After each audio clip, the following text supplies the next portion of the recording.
sovány ember volt, és csak szakadt rongyok borították a testét, de mégis húzta, vonszolta magával a terhet, bár majdnem összeroskadt a gyöngeségtől. Minek kínlódsz ezzel a fával? Kérdezte meg az angyal. Hiszen ha tüzet gyújtanál belőle, magadnak itt, ahol állsz, megmelegedhetnél mellette. Jaj, lelkem, nem tehetem én azt, felelte az ember. Asszonyom és kicsi fiacskám van otthon, kik fagynak meg, és olyan gyöngék már, hogy idáig nem jöhetnének el. Haza kell vigyem nekik ezt a fát, ha bele is pusztulok. Az angyal megsajnálta az embert, és segített neki a fával, és mivel az angyaloknak csodálatos nagy erejük van, egyszerre csak odaértek vele a sárból rakott kungróhoz, ahol a szegény ember élt. Az ember tüzet rakott a kemencében, és egyszeriben meleg lett tőle a kicsi ház, és még egy sápatra éhezett asszony és egy didergő kisfiú odahúzottak a tűz mellé melegedni, az angyal meggyújtott egy gyertyát az ember szívében, mert jóságot talált abban. Édesanyám, éhes vagyok, nyöszörögte a gyermek, és az asszony benyúlt a rongyai közé, elővette egy darab száraz kenyeret, letörte az egyik sarkát, és oda nyújtotta a gyermeknek. Miért nem eszed meg magad a többit? Kérdezte az angyal. Hiszen magad is olyan éhes vagy, hogy ma-holnap meghalsz. Az nem baj, ha én meghalok, felelte az asszony. Csak legyen mit egyék a kicsi fiam. És az angyal ott nyomban meggyújtotta a második gyertyát is, és oda helyezte az asszony szívébe. A gyermek leharapott egy kis darabot a kenyér sarkából, aztán megszólalt. Édesanyám, elhozhatom 2 kis játszótársamat a szomszédból? Ők is éhesek, és nincs tűz a házukban. Megosztanám velük ezt a kis kenyeret, meg a helyet a tűznél. Az angyal pedig meggyújtotta a harmadik gyertyát is, és odaadta a kisfiúnak, aki boldogan szaladt ki a gyertyával a sötét éjszakában, hogy fénye mellett oda vezesse kis társait a tűzhöz és a kenyérhez. És pontosan ekkor érkezett el az utolsó előtti nap, és az Úristen alánézett a földre, és a nagy-nagy sötétségben meglátott 3 kis pislákoló gyertyalángot.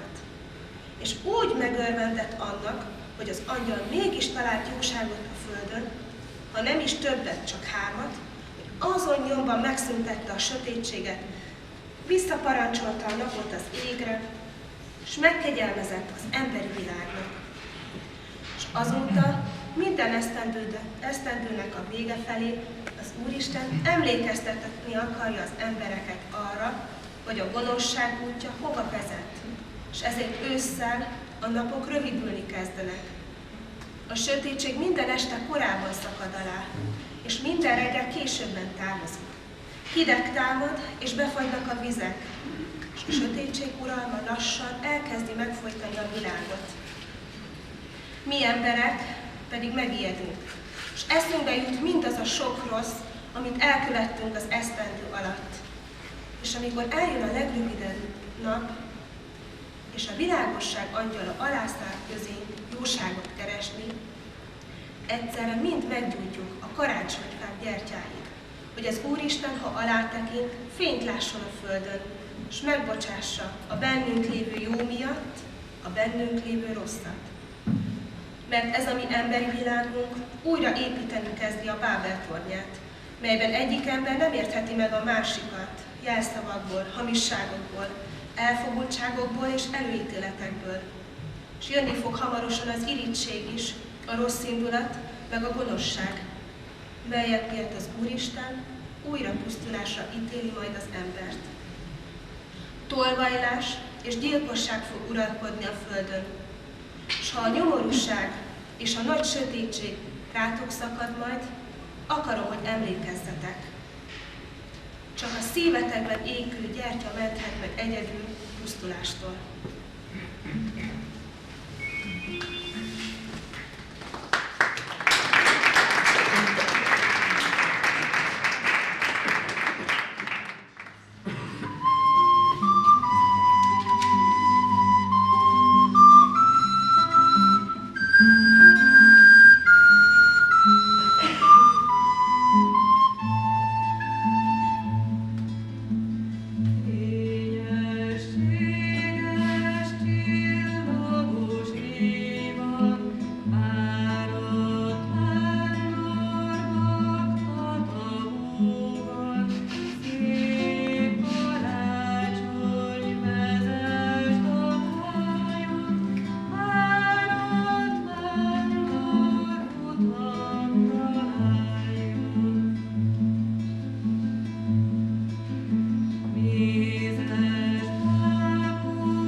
Született az erdőben egy kisfenyő, s nevelkedett ott.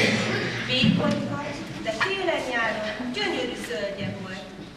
Hóvihar fújta altatódalát, tette kisfenyőt, már álmos vagy. S hogy meg ne termedjen az éjjel, betakarta hó és fagy. Szürke, félénk kis nyúlszala, s ágai bújtatták őt. Éhes farkas hiába kereste ott a menekülőt. Hallgass csak, hogy ropog, süpped az erdei hó, prüszkölve húz szánod fiú, egy nagy patájú ló. Tűzifát gyűjt melegedni, kisfenyőnknek nekiállnak, de fontos nekünk ez a fácska, ideben karácsony várja. S íme már beköltözött, e szép estére hozzánk jött, és sok-sok gyerek örömére ünneplőbe öltözött.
vers következik, amit egyébként nem kéne külön bejelenteni, de ebből az esetben az jelenti az eset, mert a Monika ugye előadná a verset, de most ezt nem teheti, bizonyos szóval ezért meg Gabi kapunk a hozzászólását ahhoz. Édesanyám, figyelj most rá cserben. Tudod-e, hogy nem vagyok már ketten? Nekem is ropog a kis gyertyalámja, felém is ontja a fenyőfácska, meseszép karácsony varázsosították. És amikor a szobán angyalkal impenál, megsugom néki a legnagyobb álom. Szeretném látni a családot.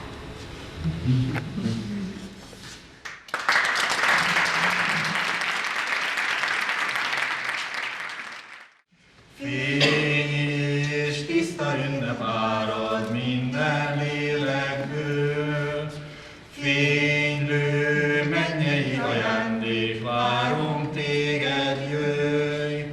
Én már velünk leszel, gondunkat üzzedet, mindenki énekel, téged ünnepel. Szent karácsony éjjel, szent karácsony éjjel. Áldott minden beáldott